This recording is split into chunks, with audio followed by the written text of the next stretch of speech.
Salutacions, benvinguts a l'espai de la Tribuna Comarcal, a Comarcal Televisió per a totes les comarques centrals. Avui tenim amb nosaltres a Antoni Agustí, infermer jubilat. Ell ha sigut membre i coordinador de UGT Sanitat Ací al Safor. Què tal, Antonio? Hola, buenas tardes, Paco.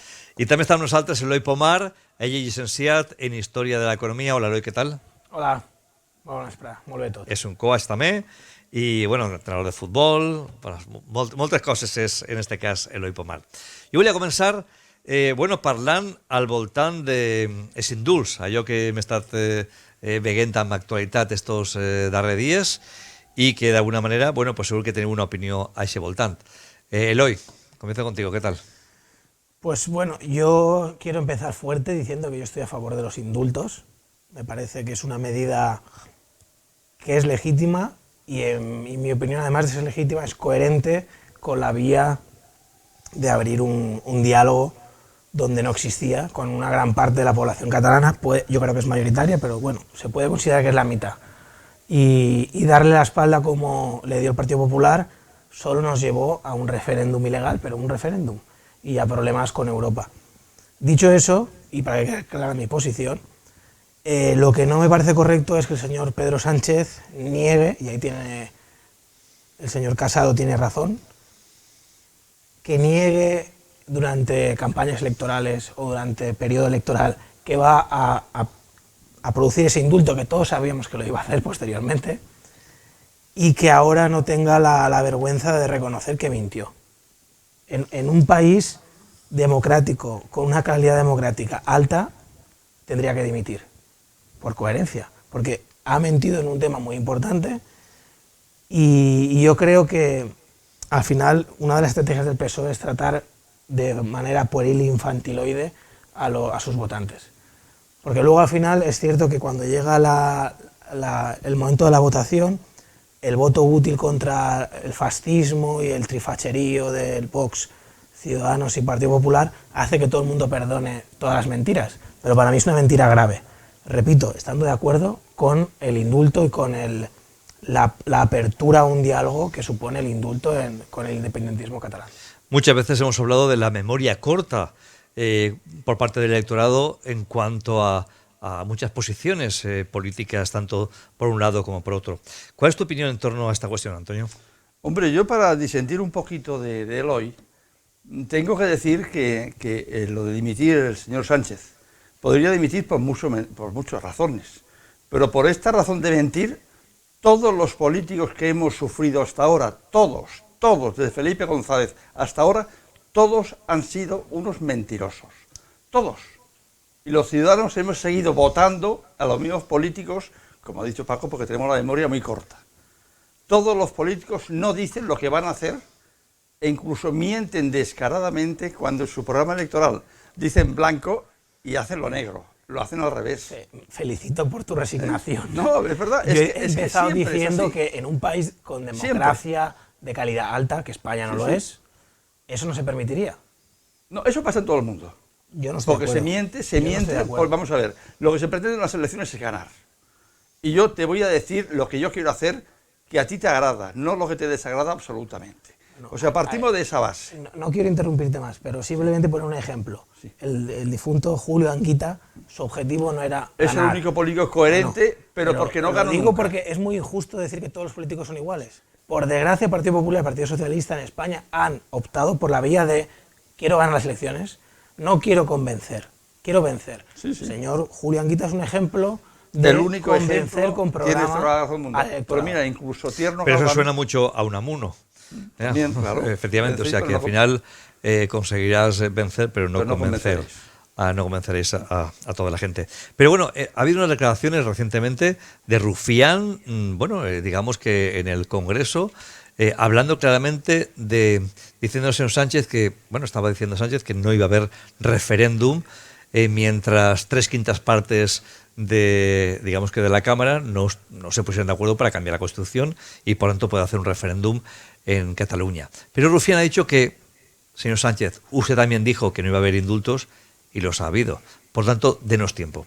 Este pulso o esta esta falta o esta chulería, permítame, de cara al presidente sobre esa persona o ese grupo que le ha dado los votos para ser presidente y que al final ha conseguido los indultos.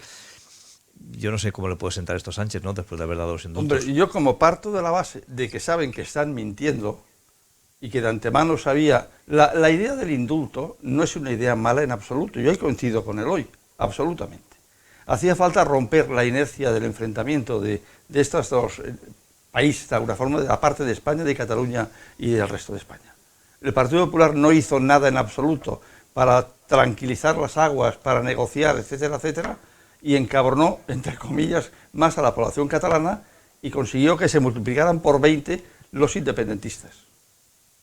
De alguna forma hay que sosegar las aguas y llegar a un acuerdo que contente a ambas partes. La Constitución española no acepta el referéndum, no acepta la independencia. Todo cabe si se modifica la Constitución, sí. Si yo critico algo a los independentistas catalanes, es simplemente que entiendo que quieran ser independientes, como podría ser el País Valenciano o Euskadi, pero que la regla de juego que han aceptado libremente, que la Constitución nos guste o no nos guste, no permite eso. Habrá que luchar con las armas legales hoy en día para cambiar la Constitución. Y Ibarretxe lo llevó al Congreso perdió, claro, y lo perdió allí en votación. ¿Qué te ha parecido las palabras de Rufián retando o diciéndole a Sánchez aquello de que usted también dijo que no iban a haber indultos, los hay, por tanto denos tiempo respecto al referéndum? Rufián en Cataluña lo consideran como un destraler. No sé la traducción exactamente en castellano, ¿no?, pero como uno que va con el hacha dando en Madrid y sacando titulares para que recuerden que Esquerra Republicana tiene a una persona en Madrid que pega y hace pupa. Lo que ha dicho es cierto, pero eso no quiere decir que esté de acuerdo, porque al final, cuando una de las partes hace un gesto, yo creo que el señor Pedro Sánchez, Partido Socialista, ha hecho un gesto de diálogo, la contestación no puede ser una bofetada en la cara si realmente tú quieres llegar a un acuerdo. Pero ¿qué ocurre? La postura, o más que la postura, la sensación en Cataluña de Esquerra Republicana es que son unos traidores al independentismo, porque han negociado, han logrado con pactos ocultos, es lo que se considera en Cataluña, el indulto a su líder, Junqueras, mientras Junts per Catalunya, que tiene otra gran parte del independentismo, tiene a su líder en el exilio o, bueno, huido. Bueno, pero hay una diferencia clara. Unos se quedaron y asumieron las consecuencias y el otro se marchó. No sé si de manera cobarde o valiente, pero se marchó. La acción de Rufián viene a contrarrestar la imagen de Esquerra Republicana de traidores y pactistas con el gobierno español que se tiene en una gran parte de la población catalana, sobre todo el votante de Junts per Catalunya, que considera al señor Puigdemont un héroe que fue el único valiente que huyó. Lo digo porque desde España se entiende que es un cobarde porque huye y el valiente es el que se queda, pero en Cataluña mucha gente, el desafiar al gobierno español y haberlo vencido o haberlo desafiado desde Estrasburgo, también se considera un éxito. Bueno, pero es que la huida del señor no es lo lógico. Lo lógico es aguantar aquí, mantener tu postura y decir, yo quiero independencia y asumo los errores, no errores, lo que he asumido con toda la ciudadanía. Entonces, lo que no es serio, me parece a mí, que un político se largue así para evadir, ganando en Bruselas al gobierno español porque lo ha hecho pésimamente, regular o como quieras tú. Lo que no es normal que un presidente, tomando las decisiones legítimamente que quiera tomar, huya del país, dejando a sus ciudadanos, de alguna forma, la estacada. Eso no es lógico.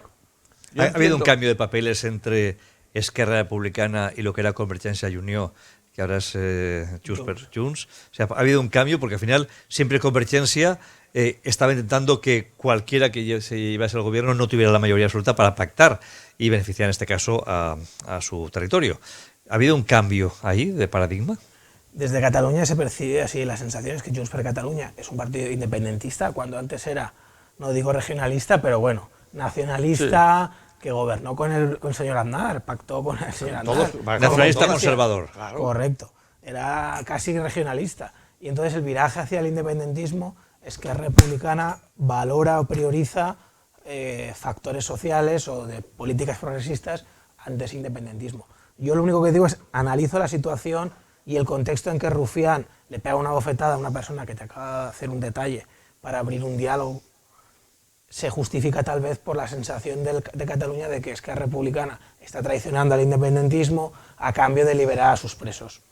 Y mucha gente dentro de este romanticismo nacionalista del siglo XIX, siglo XVIII, huyó el heredero a la corona escocesa a Francia para recoger y ganar apoyos, y eso es el relato independentista de Puigdemont, es me voy a Europa para conseguir apoyos. Eso forma parte de un relato, me lo puedo creer, no me lo puedo creer, pero es el relato del huido. La postura de Rufián es una postura de postureo simplemente. Es vender en Cataluña que hay un señor en el Parlamento español que mete caña al presidente, que consiguen lo que se proponen y que de alguna forma el señor Sánchez es como un pelele de la izquierda catalana para conseguir los objetivos de independencia, etcétera, etcétera.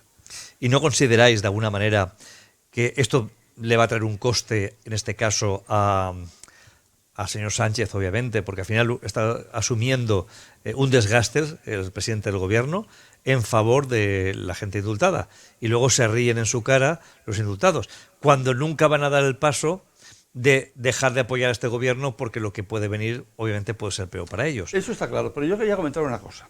Desde la derecha se está diciendo que esto de indulto es una cosa ilegal, que no lo es una cosa que se han vendido a los independentistas, etcétera, etcétera. Pues señores, en todos los gobiernos se han concedido indultos. Aquí se indultó a Tejero, y se indultó a un golpista, no, realmente. A Tejero no se indultó. ¿No se le indultó? ¿Cumplió la pena? Bueno, pues se indultó en la cárcel de lujo, pero sí, la cumplió. A Vera.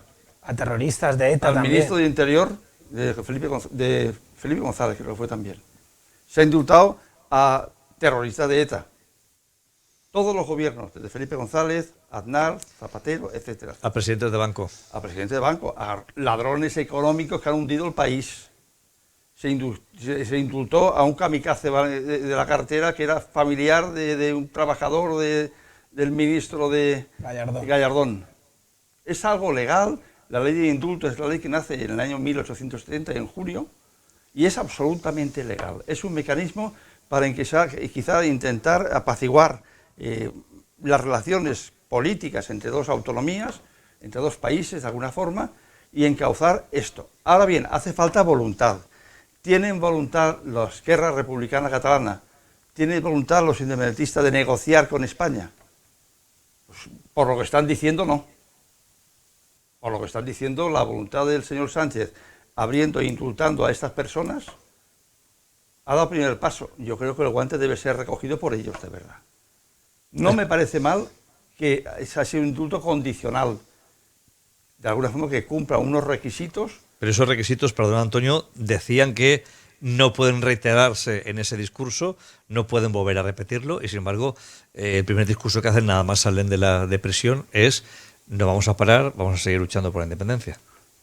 Pero también es un gesto, yo creo, del Partido Socialista para buscar recuperar, que bueno, en las últimas elecciones autonómicas creo recordar que fue el partido más votado, el PSC, sí, claro, de Salvador Illa, y al final la dicotomía entre independentistas y no independentistas, en Cataluña hay un tercer espacio, como pasa varias veces que siempre hay un sector intermedio que no acaba de decidirse, que yo creo que es ese sector federalista que al final vota a veces al PSC, vota a veces a Barcelona en Comú, es decir, que es un votante que necesita un relato y que necesita actos y gestos generosos por parte del gobierno.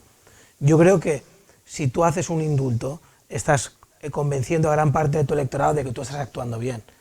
Y esa parte del electorado que tú quieres convencer y fidelizar y movilizar, entiende que si una persona que le indultas te insulta en la cara, el que ha actuado bien eres tú y el que no ha actuado bien es él. Entonces el relato del independentismo como víctima de un gobierno injusto que me tiene en la cárcel ya no existe y desarmas ese gobierno que te persigue cuando te ha indultado. Entonces es un gesto. A mí lo que me preocupa es que aceptemos la mentira de decir que no iba a indultar cuando todos sabíamos que iba a indultar.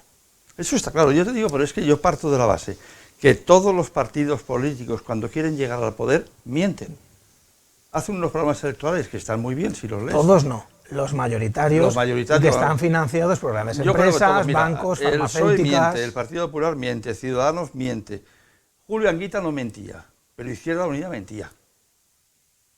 O sea, Julio Anguita no, era un señor de la política y no mentía. Pero luego nos quejamos del abstencionismo. Pero es que después, claro, seguimos votando R que R a los mismos.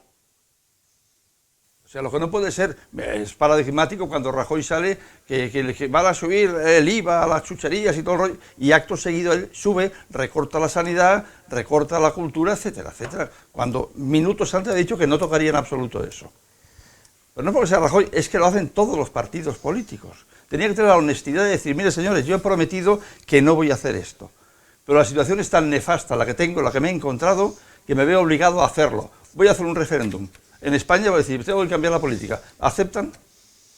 Esto forma parte de ese carácter latino nuestro, que a diferencia de un carácter, por ejemplo, como los holandeses, que tuvieron que dimitir de lleno cuando se descubrió que habían fondos que iban o deberían haber ido a escoletes infantiles y al final, o a gente que era un poco desfavorecida, y al final no fueron ahí y dimitió el gobierno en pleno.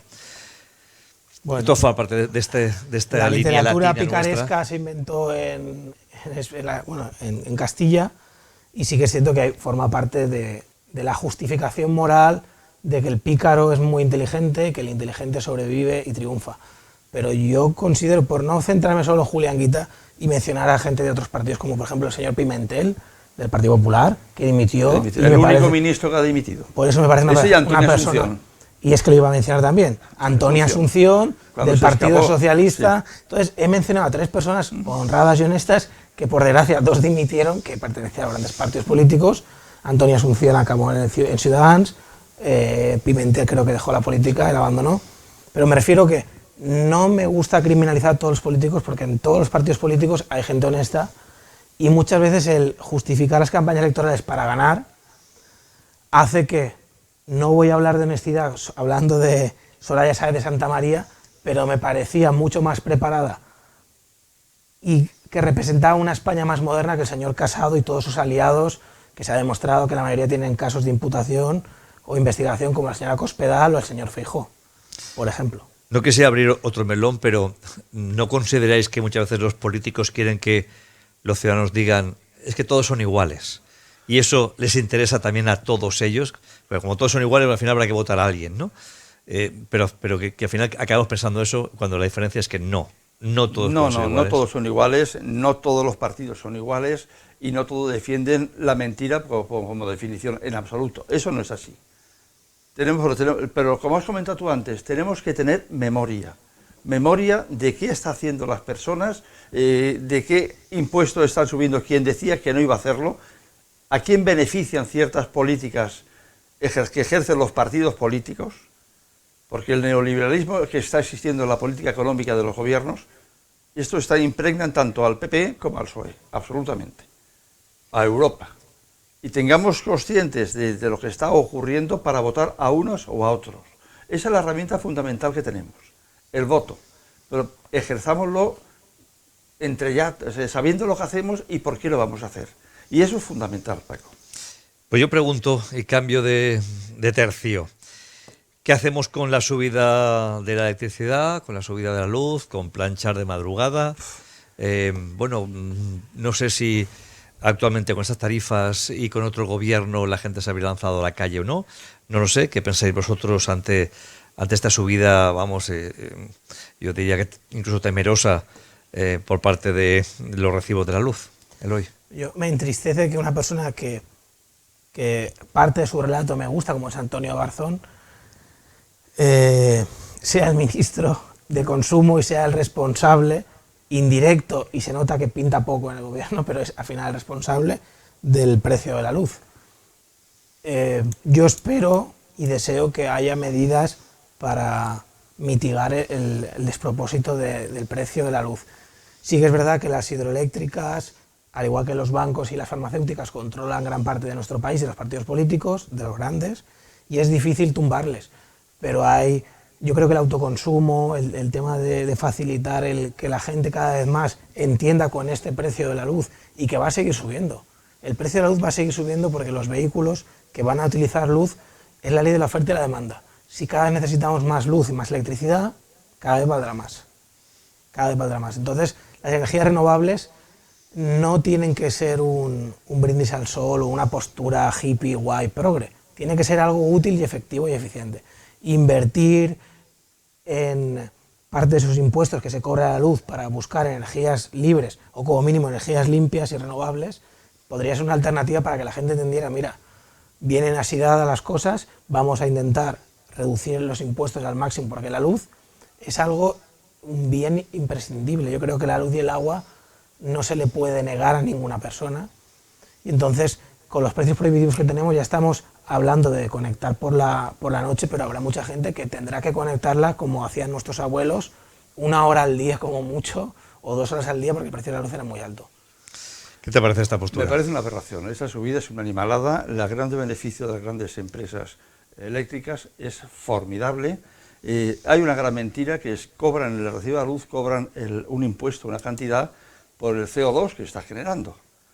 Pero es que hay muchísimas empresas eléctricas que no generan CO2 y de alguna forma están subiendo sus precios de la misma forma que quien está generando CO2 porque necesita los productos fósiles para crear energía eléctrica. Es una enorme mentira. Y los beneficios de las industrias eléctricas es formidable, de verdad. Es verdad que al principio tuvieron que hacer un desembolso enorme para generar esa electricidad. Pero eso se amortizó en los 5 o 10 años primeros. Ahora es beneficio puro y duro, de verdad. Yo también quisiera plantearos un poco esa controversia que ha generado la aplicación y la bajada del IVA. Es decir, si ustedes tenían una factura, por ejemplo, de 50 euros mensuales de luz, pagaban hasta ahora un 21%, ahora van a pagar un 10% de IVA. Ese 10% de IVA que van a pagar ahora, de esos 50 euros, pasarían a pagar 60,50, para aclararnos. Pero si la luz sube, al final acaban pagando el 100, o sea, 100, el doble de luz que hasta ahora, ¿vale? 100 euros.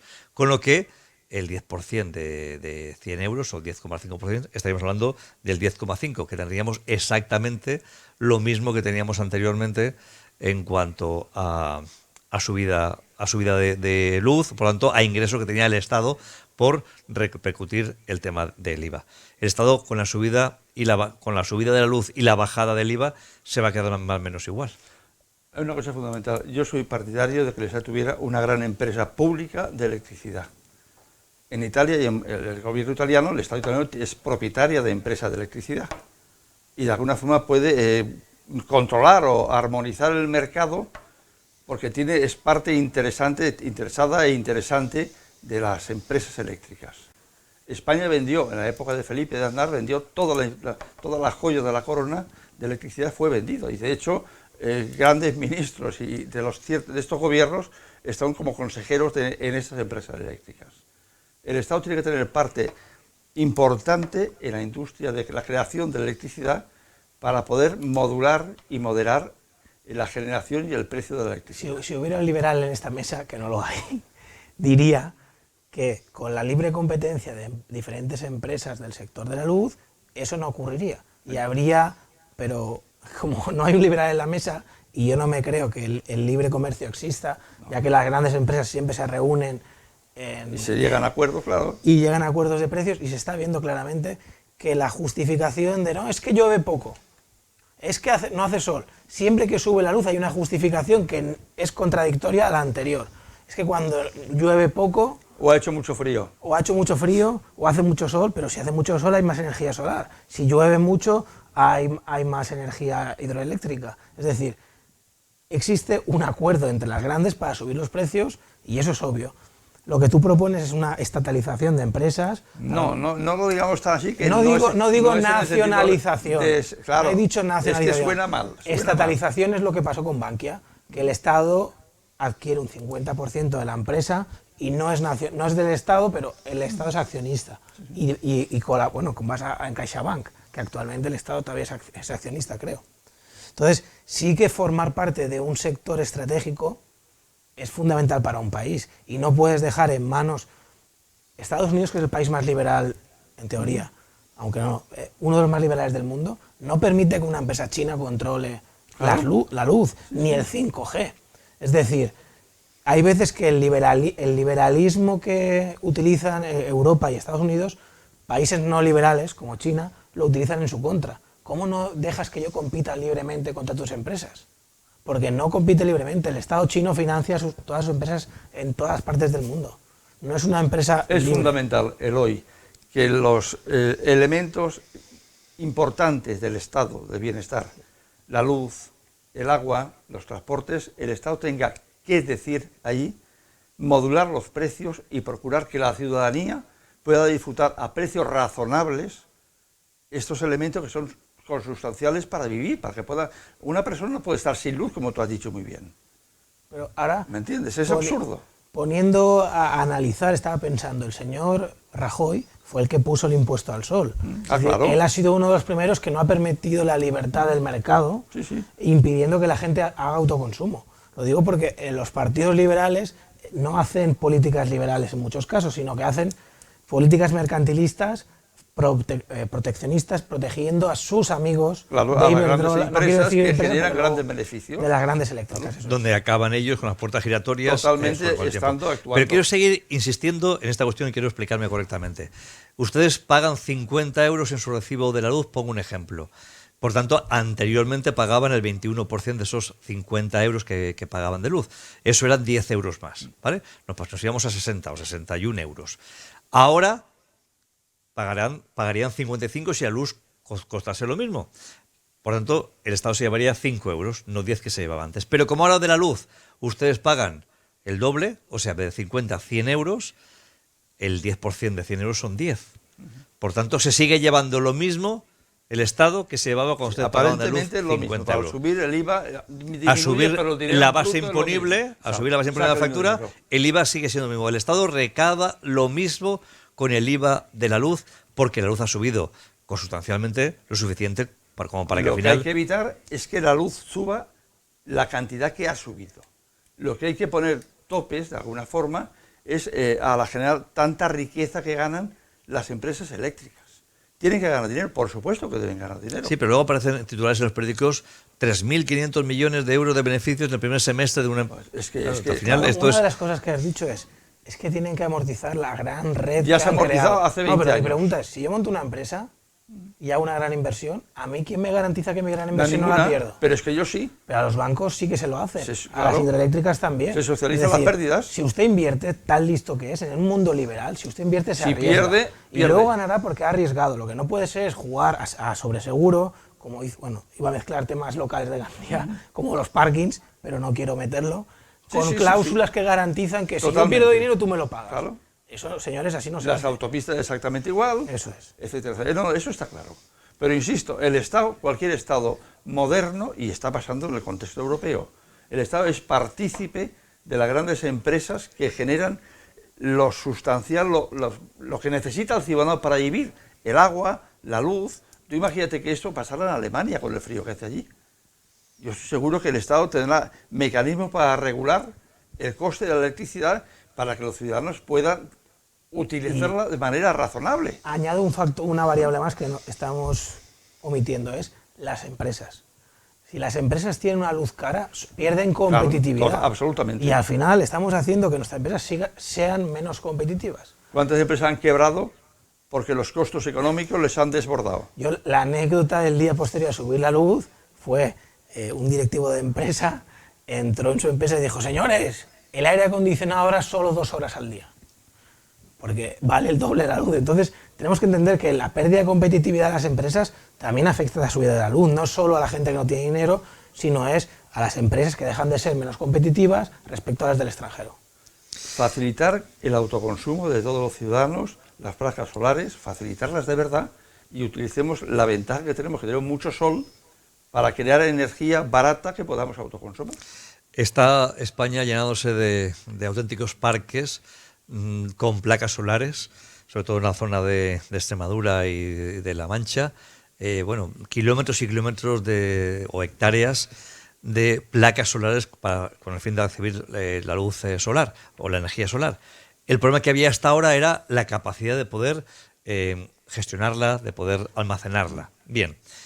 Y luego encontramos otra cosa, que las placas solares, las mejores, están hechas en Austria, Alemania, Suiza, es decir, donde menos sol hay, y son capaces de recibir esa energía solar y traducirla en electricidad de la manera más fácil posible. Claro, aquí si al final recibimos la energía solar, ¿quién va a venir a casa a cobrarnos el recibo del sol? Yo ahí quiero meter una cuña y quiero que la gente reflexione quién gobierna en Alemania. ¿Cuál es el tercer partido más votado en Alemania y es llave de la mayoría de gobiernos en Alemania? Partido Verde. No es casualidad. No es casualidad que en Alemania y en Austria haya empresas muy competitivas. Cuando tú fomentas la innovación en empresas de electricidad con energías renovables, surge que tiene mejores placas solares que en España. Y no solo en Alemania, en Marruecos, no tan intensivo, pero a nivel extensivo, quieren plantar prácticamente como si fuera el petróleo en los países árabes. Marruecos, que es una potencia de energía solar, y lo puede lograr ser. Lo digo porque incluso países que menospreciamos o consideramos menos evolucionados están entendiendo que las energías renovables, la energía solar o energía mareomotriz, energía eólica, son futuro, porque el precio de la luz va a seguir subiendo. Aunque pongamos piedras sobre delante del carro, el saber y pensar que todos los coches que van con petróleo poco a poco irán pasando a la luz va a hacer que el precio se encarezca, a no ser que facilite el autoconsumo y que yo pueda en mi casa. ¿Qué negocio se generaría?, preguntaba Paco. Pues las empresas de mantenimiento de baterías, de placas solares, es decir, hay negocios que mueren, como todo en la vida, la minería prácticamente ha desaparecido, cuando en el siglo XIX era el sector fundamental de la mayoría de países. Hay sectores que mueren y otros que nacen. Pero nos dijeron que nos pasáramos todos al LED y menos mal que nos hemos pasado al LED, porque íbamos a ahorrar mucho dinero en facturas de la luz. Imagino que lo habremos ahorrado, pero vamos, no ha habido ninguna factura que haya sido a menos, todas las facturas han sido a más, pese a que toda la instalación en casa la tenga ya de LED. Habrá una solución para la automoción cuando se creen coches que funcionen con energía solar. No con luz, sino energía solar. Existen los que su propia psicomotricidad funcionan, pero tampoco está funcionando porque tampoco les interesa. No, pues el problema es eso. El problema es que no hay intereses económicos tan importantes que las empresas estas marcan las políticas del Estado. Porque actualmente hay híbridos no enchufables, híbridos que simplemente con la rodadura de la marcha se cargan sus baterías. Pues porque no podría ser así y la batería podría ser siempre. Y están incluso inventados. Lo que pasa es que los grandes turus económicos no les interesa. Así de claro. Así de claro es. Yo quiero también abrir aquí un espacio para hablar del último congreso que ha tenido lugar con el blog, o el hasta ahora llamado blog, ahora Mes Compromís. Un congreso que también tenía, pues en este caso, al actual aparato, la actual directiva, con Águeda Micó, que ha sido la ganadora del mismo, y también se presentaba como una alternativa a ese aparato por parte de Ale Ruiz, alcalde de Berreguard. Seguro que hoy tienes tú mucha más información.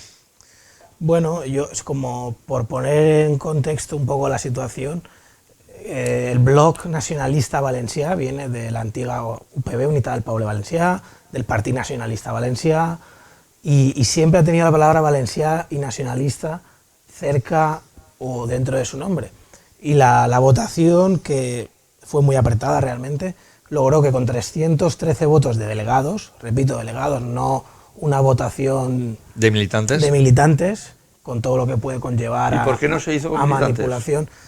Porque el Bloc Nacionalista Valencià hace tiempo que abandonó ese asamblearismo y adopta formas más modernas, por llamarlo de alguna forma, manipulable, vamos. de gestión. 244 cuando 313, y el nombre actual pasa a ser Mes Compromís. Mes Compromís, que no contiene ni nacionalista ni valencià. Dos cosas que hacen que muchos militantes nacionalistas hayan solicitado la baja del partido. ¿Cuál es la estrategia? Bueno, también remarcar que los dos candidatos, Águeda Micó fue la vencedora, el segundo candidato, actual alcalde de Berreguard, y quiero recordar también que fue la persona más votada en las primarias para ser alcalde o alcaldable del Bloc de Compromís en Gandía, y se le invitó a irse a Berreguard, y suerte para él ganó. Es Alex Ruiz, aficionado al Athletic Bilbao, quiero recordarlo porque Paco y yo... Buena afición. Sí. Y bueno, las candidaturas, Coratge de Alex Ruiz logró 254 votos, Força Poble i Futur de Águeda Micó consiguió 425, 10 en blanco y un nulo. Fue una candidatura que incluso que en las grandes capitales de la Safor, que era la comarca, pues un poco la que representaba más a Alex Ruiz, no logró ni que Gandía ni que Oliva le dieran apoyo. Los líderes más destacados de Oliva y de Gandía, del blog, apoyaron a Guedamicó, y por eso es tan remarcable que con un 36% sin tener apoyos del aparato, Alex Ruiz haya dinamizado y motivado a que gran parte del electorado del Bloc Nacionalista Valencià, que estaba bastante desencantado, votara. Dicho esto, felicidades a los dos candidatos, al final han ganado democráticamente a Guedamicó y ha hecho una gran campaña Alex Ruiz, de donde yo creo que nadie se esperaba que planteara tanta batalla. Y ahora paso a analizar mi opinión, repito, mi opinión, porque no conozco la estrategia del antiguo Bloc Nacionalista, pero como exfundador de Compromís en Gandía, yo sé de las desconfianzas del Bloc Nacionalista Valencià hacia Mónica Oltra, Mireia Moyà y bueno, el resto de componentes de Iniciativa Verds, Iniciativa del Poble Valencià. Y el llamarse Més Compromís, en mi opinión, es un movimiento para evitar la posible escisión de Iniciativa o ya se planteó en ciertos momentos esa posible candidatura de Unidas Podemos o de Podemos junto a una candidatura liderada por Mónica Oltra. Entonces, evitar eso se logra llamándote Més Compromís, porque sabes que si tú te llamas Més Compromís, el partido que se extinda de Compromís no se podrá quedar con el nombre ni llamar nada parecido a Compromís, ya que tú eres el partido mayoritario, ya que el Bloc Nacionalista Valencià es la corriente mayoritaria o el partido de la cooperativa mayoritaria. Y yo creo que es una estrategia para taponar y evitar posibles intentos de apropiarse con el nombre Compromís. Y puede ser también que sea una estrategia para atraer a todo ese votante que le erizaba el cabello, a lo mejor el decir, el valenciano, nacionalista, tal y cual, ese votante más moderado. Pero eso se logró ya con Compromís. Sí, sí, es claro. decir, es como si una corriente, tú conoces las corrientes del Partido Socialista, como si Izquierda Socialista claro. se cambiara el nombre y se pusiera Rosa y Clavel. No logras nada cambiando Rosa y Clavel, a no ser que entiendas que puede haber una escisión dentro del Partido Socialista y tú con ese cambio de nombre evitas esa escisión, o como mínimo te apropias del nombre.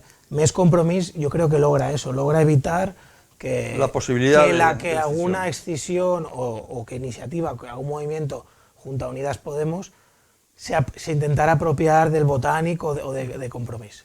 Y en este congreso participó Íñigo Errejón, y lo de Més no suena más a Més País Madrid. O Más País o Más Madrid, sí. Y que al final acaba siendo Más Valencia, Más Alicante, o Més Alicante, Més Alacant, Més Castelló, Més Valencia, Més Gandía. Sí, pero por eso digo que es un movimiento, porque lo lógico, es estrategia, en mi opinión, lo lógico hubiera sido que Compromís, que es el aliado de Íñigo Errejón, como indica Pablo, se llamara Més Compromís. Pero, repito, Compromís, no el Bloc. Si el Bloc asume el nombre de Més Compromís, lo que te está enviando es un mensaje claramente a Mónica Oltra y al resto diciendo, oye, que yo solo puedo ir con Íñigo Errejón. Pero sin embargo, pero discúlpame, cuando Compromís fue con Podemos, llegó a conseguir 4 diputados en Valencia. Cuando Compromís ha ido con Más País, o sea, con Errejón, ha conseguido 1. Yo, ahí, bueno, el análisis que podemos hacer realmente no es el aliado elegido, sino a lo mejor la tendencia de voto en cuanto a Podemos, lo que era, lo que fue y lo que es actualmente. Yo no sé tampoco, no es el lugar, pero yo por analizar el movimiento yo lo tengo claro. Es un mensaje claro a si te extiendes te quedas fuera, porque el Més Compromís es un nombre que todos pensábamos que iba a ser el futuro nombre de Compromís como partido cooperativa, y ahora el mensaje que han enviado es vamos a ser un partido que se llama Més Compromís, Iniciativa, si quieres estar dentro tienes que dejar de ser militante de Iniciativa y formar parte del partido, porque uno de los grandes reproches de la militancia del Bloc es que se cedía y concedía por familias y por cuotas mucha representación en alcaldías. Por ejemplo, en Valencia, Joan Ribó no es del Bloc Nacionalista, es de Proyecto Verd, que es un, bueno, o de... Antes Izquierda Unida. Sí, entonces, de la extinción de Izquierda Unida. Entonces, la crítica venía a eso, a las cuotas, al reparto de cargos por familias, y este movimiento me da la sensación de que es un mensaje, claro, vamos a ser Més Compromís, si queréis entrar, ya no hay excusa de que tenemos nacionalista ni valencià del hombre y todos vamos a ser Més Compromís. Y evitar excisiones, sí. Yo quisiera también hablar de las mascarillas y los contagios, pero nos hemos quedado sin tiempo.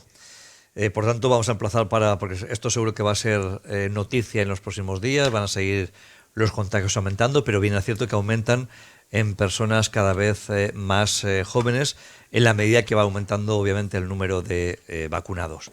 Por lo tanto, agradecer, Antonio, tu presencia una vez más aquí en la tribuna, también a Eloi. Yo, simplemente para acabar, felicitar a las 3 personas de la SAFOR que forman parte del Consell Nacional de Més Compromís, que son Elena Malonda, que son Raquel Pons y Laura Morán. Felicidades, porque son 3 consellers de Més Compromís de la SAFOR. Pues nada, felicidades también para ellos y espero que al final tengan presente o lleven en sus oraciones de manera presente a la SAFOR para intentar conseguir cosas para nuestra comarca. Por tanto, muchas gracias, moltes gràcies i per triar Comarcal Televisió.